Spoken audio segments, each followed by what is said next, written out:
this is Lisa with Holland Designs Crochet.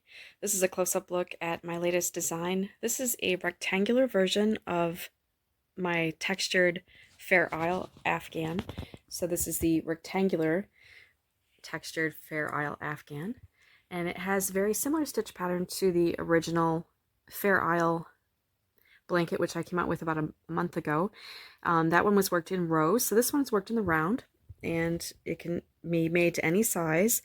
And of course it's rectangular, so you can choose the overall dimensions of your blanket. Mine was approximately 36 inches by 44 inches.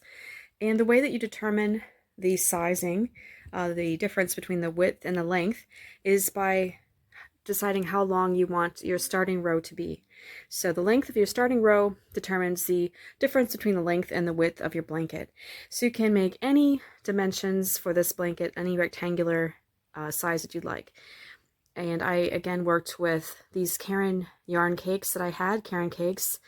I used two different colors that I had, some leftovers from the original blanket that I made, and also a neutral color. So both of these yarns are the same yarn weight, medium worsted weight. And I also used a K-hook, or 6.5 millimeter.